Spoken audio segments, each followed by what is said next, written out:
제가 오늘 여러분들과 공유하고 싶은 내용은 제목은 동북아 안보 구조의 변화와 중국 한반도 관계 시나리오 분석 및 한국의 대응 방안이라는 제목입니다. 근데 제가 이제 이 연구를 저 혼자 한 것은 아니고 다른 동료 연구자들하고 같이 진행을 했는데 문제의식을 잠깐 말씀을 드리면 아까 우리 사회자 선생님도 말씀을 하셨지만 우리 한반도 정세와 관련해서 매우 많은 하루라도 예를 들면 뉴스를 놓치면 바로 이렇게 상황이 바뀌어져 있는 그런 모습들을 저희들은 많이 경험을 하고 있습니다. 그래서 이제 우리 전문가들뿐만이 아니라 일반 시민들께서도 어떻게 이렇게 변할 수 있을까? 어떻게 이렇게 정반대의 상황으로 변할 수 있을까라는 어떤 대단히 많은 고민과 문제의식을 가지고 있으리라고 생각을 합니다. 저희들이 이제 주목한 것은 뭐냐면 기본적으로 우리가 여기 계신 선생님들께서도 아시겠지만 우리 사회가 이제 변화하는데 크게 이제 구조적인 측면이 있고 그 안에서 이제 우리 행위자들이 움직여 나가서 이 구조와 행위자 간의 상호작용으로 어떤 사회적 결과가 나오는 것인데요.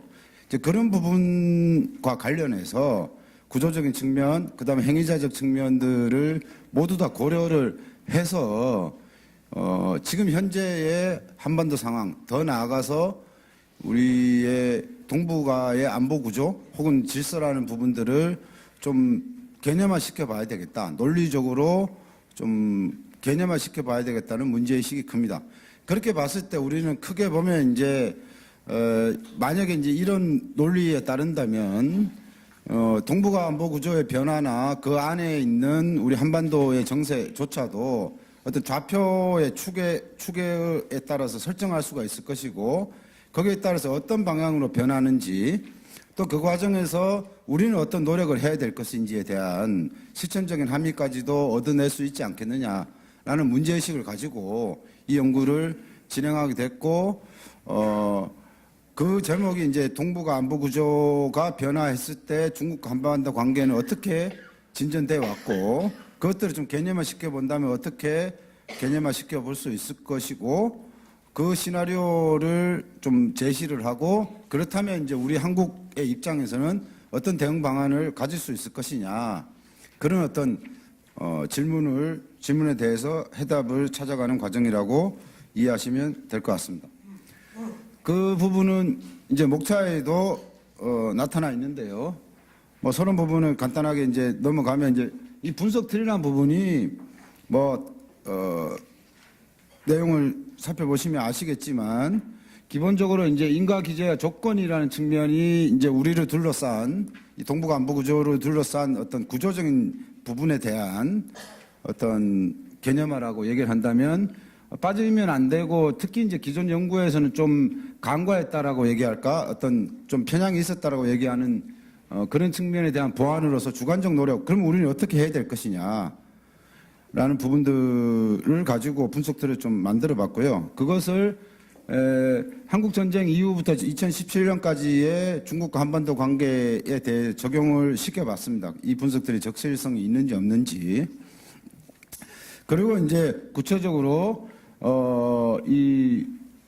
과연 그러면 이제 이런 분석들과 이 분석의 결과에 근거해서 동북아 안보 구조가 변했을 때 중국 한반도 관계에 대해 시나리오를 어떻게 좀 세팅할 수 있겠는가에 대해서 시나리오를 좀 세팅을 해봤고요. 그다음 다섯 번째가 그 시나리오별 대응 방향과 과제로 이루어져 있습니다. 이제 결론은 이것들을 요약하고 시사점과 함의점을 찾는 것인데요. 그래서 이제 저는 그런 생각을 합니다. 만약에 이제 이런 방식의 어떤 연구나 이런 방식의 어떤 접근이 있었을 경우에 아까 이제 우리가 신문을 하루라도 안 보면 남북 관계가 왜 이렇게 됐지? 미국하고 그러니까 트럼프와 김정은은 왜 그런 결론을 냈지? 시진핑은 왜 저런 반응을 냈지? 하는 부분들이 일정하게 좀 놀라지 않고 이런 경향을 좀 옮겨가는구나. 좌표에서 예를 들면 우상향을 좀 했구나. 좌상향을 했구나. 좌하향을 했구나. 이런 어떤 객관적인 정세 분석을 할 수 있는 어떤 토대를 마련할 수 있지 않느냐. 그런 부분에 좀 이 연구에 의미가 있다라고 생각을 합니다. 그럼 본격적으로 좀 말씀에 들어가겠습니다. 그 연구 배경과 목적에는 이런 부분들을 제가 지금 드린 말씀을 이렇게 좀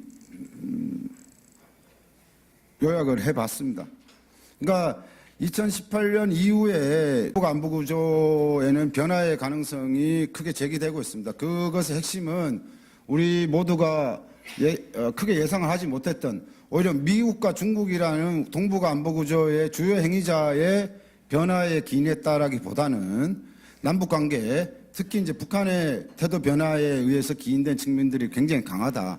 이건 아마 국제 정치적으로 매우 드문 일일 것이며 약소국 혹은 주요 행위자가 아닌 서브 행위자가 지역 질서, 지역의 안보 구조를 바꾸는 어떤 동인을 제공했다는 측면에서 매우 희귀한 사례이기도 합니다. 그래서 이제 그런 부분들에 봤을 때 동북 안보 구조의 성격이 변화될 가능성이 있고, 그렇다면 이제 기존에 우리 동북아 지역에는 아시다시피 냉전적 질서가 존재를 했었고, 그 이후에 뭐 주택에 보면 이제 한중 관계를 중심으로 본다면 92년 이후에 탈냉전적인 질서가 있다가 쭉 진행이 되어 오다가 우리가 사드 파동으로 얘기를 하고 있는 2012년 이후경부터 다시 뭐 신냉전이라고 부르는 그런 용어들이 막 언론에 등장하기도 하는 그런, 크게 보면 그런 흐름들을 가지고 있는데, 왜 그렇게 됐는지를 좀 파악을 해보면 앞으로 우리가 어떻게, 아까 우리 신정승 대사님께서도 말씀하셨다시피 어떻게 우리가 만들어 나갈 것인지에 대한 아이디어도 찾지 않을까라는 게 연구 배경과 목적이라고 말씀드릴 수 있습니다. 그래서 이제 간단하게 말씀드리면 냉전기의 동북아의 안보 구조는 이렇게 철저하게 한미일 북중로라는 대립 구도 속에서 이런 아주 평균적인 그림에서 보다시피 그런 양태를 보이고 있습니다. 절반의 탈냉전기라고 얘기하는 건 아직도 이제 예를 들면 뭐 남북 관계가 완벽하게 해소가 되지 않았고, 아직도 종전선언이 이루어지지 않았고, 공식적으로는 정전 상태이고, 뭐 이런 부분들을 했을 때 절반의 탈냉전 시기라고 할 수 있는데, 보다 이제 좀 복잡한 방식으로 안보 구조를 쉽게 그냥 동맹관계와 수교관계로 이렇게 나눠봤을 때 이렇게 표현을 할 수가 있을 것입니다. 그런데 이제 여기서 잠깐 이제 여러분들이 보셔도 아시겠지만 이 속에서 가장 어떤 이런 링키지가 약한 국가는 바로 북한이라고 볼 수가 있습니다. 이건 뭐 쉽게 수교와 동맹관계로만 나눴기 때문에, 즉 다시 말씀드리면 절반의 탈냉전 시기에 북한은 이 지역의 동맹구조 혹은 어떤 다자안보 구조에서 철저하게 소외되어 있는 상황이었다. 근데 그러한 것들을 이제 보여주는 뭐 도식화라고 생각이 듭니다. 이제 그래서 이제 기존의 이런 분야에 대한 연구를 이제 보면 이러한 특징들이 있는데, 제가 아까 말씀드렸던 대로 어떤 주관적 요인에 대한 그 부분들이 좀 경시됐다. 이제 그런 부분들을 좀 들어가야 되겠다. 물론 이제 연구에서는 그런 부분들이 다소 이제 좀 배제되는 경향이 있긴 하지만 정책 발표가 아니라서, 그래서 이를 고려한 시나리오를 복수로 좀 세팅을 해보고, 그러니까 우리 한국의 국익, 한국을 하나의 행위자라고 봤을 때 한국의 국익에서는 어떤 시나리오가 가장 국익에 부합하고, 그럼 거기에 맞게 우리가 만들어 나가는 그런 노력들이 필요하다는 논리를 가지고 접근을 하고 있습니다. 그래서 이제 이런 부분들은 좀 살펴봐 주시면 53년부터 2017년 현재까지를 좀 잡아봤습니다. 근데 이게 뭐 원래 우리 시나리오대로 좀 진행이 됐으면 지난 하노이 북미 정상회담이 좀 더 그런 방향으로 갔어야 되는데 지금 약간 멈춰 있는 상황이라서. 근데 전체적으로 제가 아까 말씀드린 여러분들이 그런 어떤 이런 분석들, 그러니까 이렇게 보면 전반적인 한반도로 둘러싼 동북아의 안보 구조의 변화들을 볼 수 있는 분석들 속에서 이제 좌표를 잡아갈 수 있을 것인가 말 것인가에 대해서 주로 좀 집중해 주셨으면 하고요. 연구 방법은 교차 역할 게임이란 부분들을 도입했고, 뭐 이런 부분들은 살펴보시면 되겠습니다. 그래서 요 이제 분석 틀에 대한 부분들은 좀 이론적인 부분이기 때문에 향후에 좀 시간이 되면 좀 더 상세히 말씀을 드리고요. 요 부분이 중요한데, 그러니까 이렇게 해서 만들어낸 동북아 안보 환경의 메커니즘에 대한 분석들은 기본적으로 제도적 조건이 있고, 이게 구조적인 부분이. 그러니까 외성적 질서, 외성적 조건이라고 얘기하는 건 동북아를 둘러싼 외부적인 요소라고 볼 수가 있고요. 그 안에는 패권 세력과 도전 세력 간의 상호작용이 있고, 내생적 조건 안에 동북아 국제관계에는 기본적으로 이해구조, 이념 수용성, 상황 논리라는 이런 요인들로 구성이 되어 있어서 이런 상호작용은 기본적으로 행위 전략에서 이 네 가지 보호, 타협, 개주의, 배제라는 이런 유형들로 세분화될 수 있고요. 이것들이 제도적 정교화 과정을 통해서 아까 처음 제가 보여드린 그런 그림에서 동맹이 이렇게 맺어지고 수교 관계가 맺어지고 뭐 이런 부분들로 변화한다라고 이해를 하시면 될 것 같습니다. 이제 그게 다시 한번 영내 안보 질서의 연속 혹은 변화, 요 부분들이 변하면 다시 말씀드리면 요 부분들도 변하는. 그러니까 지금 남북 관계 동북아 안보 구조의 변화 가능성이 있다는 건 여기서 변화가 있었다는 것이고 동시에 이것에 영향을 받는 내성적 조건의 변화가 있었다는 것을 의미하는 것입니다. 그런 부분으로 분석들을 이해해 주시면 감사하겠습니다. 그래서 이 부분을 설명을 드리면 이제 일단은 아까도 말씀드렸다시피 3장에서는 이 분석들을 기존의 우리 한반도 관계, 중국과 한반도 관계에 대해서 적용을 시켜봤습니다.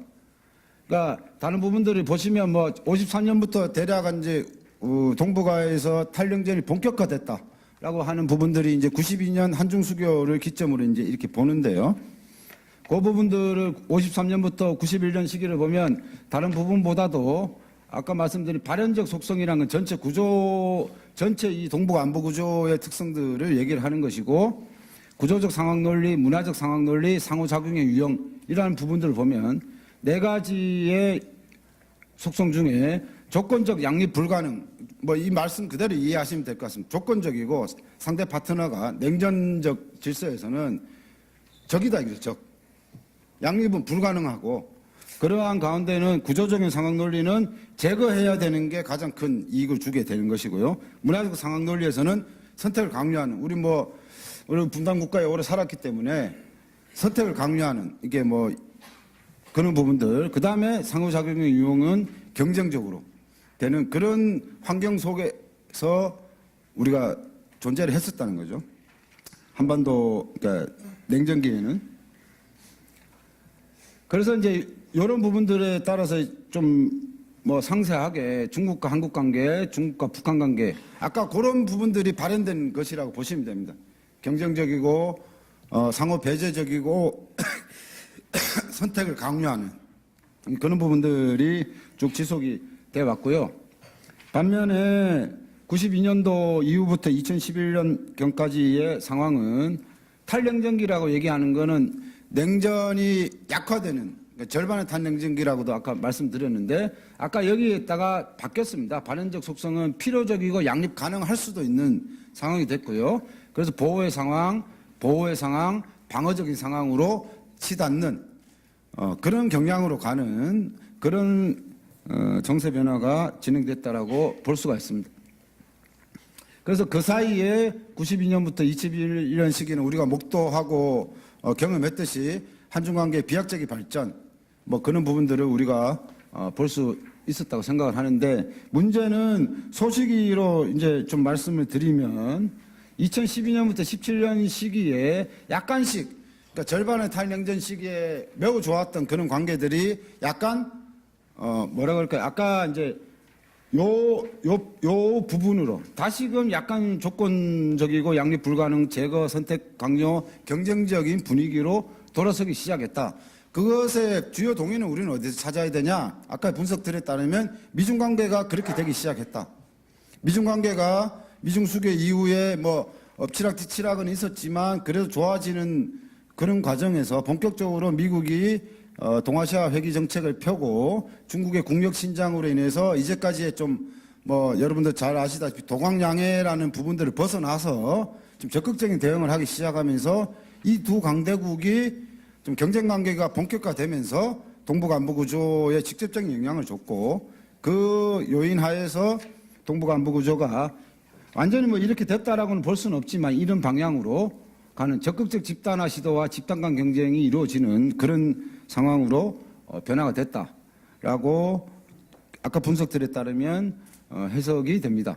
그래서 이제 급기야 우리가 이제 잘 기억하고 있는 이 2017년 시기 우리 사드 파동으로 얘기가 되고 있는 이 부분은 단순히 뭐 늘 한반도에서 늘 존재할 수 있었던 그런 상황으로 치부하기보다는 아까 말씀드린 2012년부터의 미중 관계 변화에 기인되는 영향을 받는 그러한 한반도 안보 구조의 상황 하에서 맞닥뜨린 구조적인 측면이 굉장히 강하다라는 부분들을 말씀드릴 수 있을 것 같습니다. 그래서 이제 그 시기에 중국과 북한 관계, 중국과 한국 관계를 조금 상세히 설명을 드렸습니다.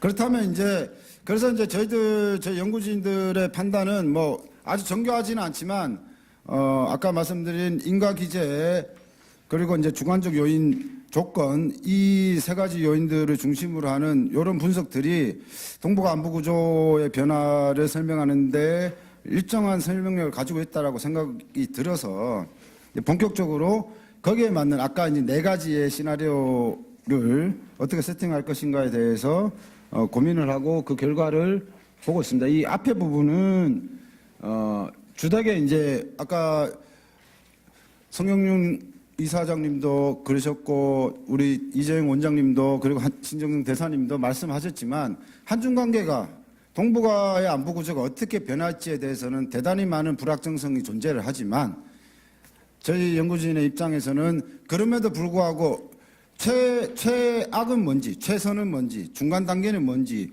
또 미들 단계는 뭔지에 대해서 일정한 논리적인 어떤 좌표를 찍고 있어야 되겠다. 그래야지 대응이 즉자적이지 않고 우리 외교가 맨날 즉자적이다, 수동적이다, 피동적이다 이런 비판을 받는데 그게 아니라 좀 대자적으로 능동적으로 적극적인 어떤 외교 전략을 구상할 수 있지 않을까라는 판단에서 해봤습니다. 이 앞에 부분의 논의는 그러니까 과연 어떻게 될 것인가에 대해서 우리 연구진의 결과입니다. 그러니까 미중 관계가 어떻게 될 건지 쭉 보면 경제적 자원, 그다음 축적량과 유동량, 그다음 국방비, 특히 국방비, 주요 무기, 그다음 과학기술적 자원 이런 것들, 그다음에 뭐 아시아의 주도권과 관련돼서 뭐 이런 부분들을 쭉 이제 평가를 해보면 죄송합니다. 평가를 해보면 그러니까 아까 신정근 대사님이 그 아주 해안을 가진 말씀을 해주셨는데 단기간 혹은 중기간에 중국이 미국을 추월할 만큼의 그런 국력 신장을 보일 가능성은 매우 낮다. 그럼에도 불구하고 이 지역 동북아시아 지역 내에서의 패권적 위치를 공고히 하는 것은 기정사실화로 봐야 될 것 같다라는 게 결론입니다. 그런 백그라운드 하에서 시나리오를 작성하기 위해서 보시면 좀 유의해야 될 부분들이 남북의 국익과 남북 관계라는 부분들, 그다음에 선순환과 동조화라는 부분들. 그래서 이제 남북 관계에서 국가 이익에서 정체성으로 가야 될까 말아야 될까라는 부분들을 좀 문제 제기를 하고 있고요. 그래서 이제 동북아 안보 구조의 변화와 한국이라는 부분들에서 좀 말씀을 나누는 게 아까도 말씀드렸다시피 현재 안보 구조의 변동이 글로벌한 차원에서 미국의 패권의 대체나 중국의 미국 추월을 의미하지는 않는 것 같다. 중국의 3대적 힘의 증가는 아시아나 특히 동아시아 차원에서 미국 영향력을 축소 혹은 거부하는 능력을 갖춘 것은 확실한 것 같다. 그래서 미중의 경쟁은 세계화를 감속시키고 세계 자유무역 질서를 훼손시키는 방향으로 나갈 것 같다라는 게 우리가 이제 시나리오를 구성을 할 때 기본적인 어떤 백그라운드로 생각할 수 있고 기본적으로 이런 상황에서 우리 한국의 국익은 아까도 여러분들이 말씀하셨다시피 양자택일의 위험에서 회피해야 된다. 그다음에 세계의 감속에 대비를 하는데 그렇게 보면 중국과의 경제적 관계 유지하는 것은 굉장히 중요하다. 그다음에 남북 관계 개선과 평화 체제를 구축한다는 것이 이러한 배경하에서는 굉장히 큰 국익의 한 측면으로 부각될 수 있다라고 볼 수 있고요. 이 부분은 한국의 국익을 좀 더 자세히 설명한 부분입니다.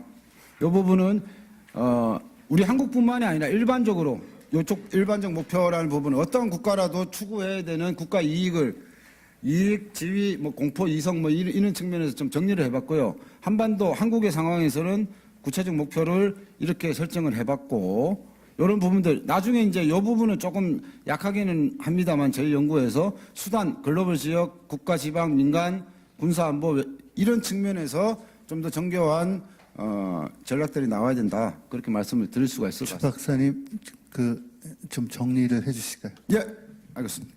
그래서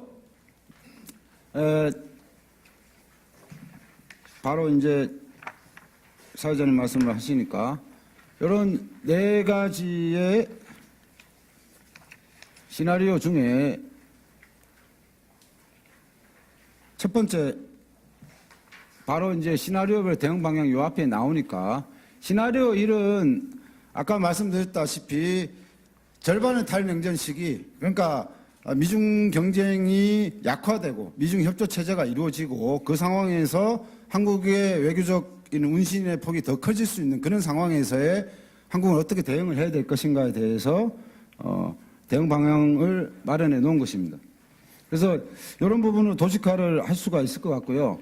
그러니까 시나리오 1이라는 부분은 지금 현재 미중 전략의 협력이 강화되고 동북아 평화가 일정하게 진전이 되는 그런 방향에서는 남북 경협 개방을 확대시키고 한반도 평화를 증진시키고 평화 가치를 확산시키는 것이 한국의 국익에 가장 부합되는 그런 방향으로 되고 이런 각각의 부분에 대해서 보다 세부적인 전략과 대응 방향을 마련해야 된다라고 생각이 들고요. 분야별 주요 과제는 외교 안보 경제사회 이런 부분들로 됐는데 그게 지금 문재인 정부가 추구하는 예를 들면 이런 부분들로 신북방, 신남방 그다음에 이 중국이 펼치는 1대1로 조금 이따 우리 원동 선생님이 자세히 설명을 하시겠지만 이런 부분들에 대한 바인딩 이런 부분들로 구체화될 수 있을 것 같습니다. 시나리오 두 번째는 쉽게 말씀드리면 사드 파동과 같이 미중 관계의 악화로 인해서 미중의 긴장 관계의 증진을 통해서 한국이 끊임없이 양자택일을 선택받게 되고 두 양대국으로부터 선택을 강요받는 그런 매우 안 좋은 상황을 상정을 하는 것이고요. 그런 상황 하에서는 똑같이 이제 그림을 같이 이렇게 보면 사실상 협력의 여지가 동북아 안정에 기여하고 한중 협력을 재설정해야 되고 경협을 다각화해야 되고 협력을 증진해야 되고 매우 어떤 소극적인 측면에서의 로키에서의 대응 전략을 마련할 수밖에 없다. 그러나 이것이 그런 상황에서는 어떤 특정 국가 미국에 대한 그다음에 중국에 대한 일변도보다는 우리 한국의 국익에서는 최선의 선택이다. 그렇게 좀 말씀드릴 수가 있을 것 같습니다. 그래서 그 부분도 마찬가지로 정치 외교, 경제 사회, 안보의 측면에서 좀 설명을 드렸고요. 간단하게 요약을 드리면 시나리오 1은 이 기본적으로 지금의 현재 탈냉전의 방향이 강화되고 지속되고 유지되는 부분들을 상정을 하는 것이고 그것의 전략적 방향과 목표는 한반도 평화 프로세스의 진전, 평화 변형 가치의 확산, 개방 경제를 활용한 남북 경제 통합, 외교 안보 차원에서의 다층적 대화 채널 구축, 한반도 평화를 위한 다자 협력 플랫폼, 경제사회 부분에서는 한중 FTA, 중국 1대1로와의 적극적인 결합 이런 부분들을 얘기할 수가 있고 만약에 그런 부분들이 아니었을 때 우려되는 상황이 시나리오 2라고 얘기되는 미중 경쟁이 가열되고 백열화되는 그런 상황에서는 매우 좀 소극적인 측면에서의 이런 전략밖에 펼 수가 없기 때문에 그러나 이것은 국익을 위해서 할 수밖에 없는 상황이고 그래서 역으로 좀 결론적으로 말씀을 드리면 적극적인 중재자 역할이나 이런 것이 지금 문재인 정부의 제 개인적 우리 연구진의 생각은 보다 그런 중재자적인 역할을 가속화시키고 강화시키는 것이 종국적으로 보면 뭐 동북아 안보 구조를 변화시키는 것뿐만이 아니라 한국의 국익에도 부합하는 제일 국익 우선적인 외교 정책이다. 그런 평가를 드릴 수 있을 것 같습니다. 짧게 말씀드렸습니다. 이상입니다.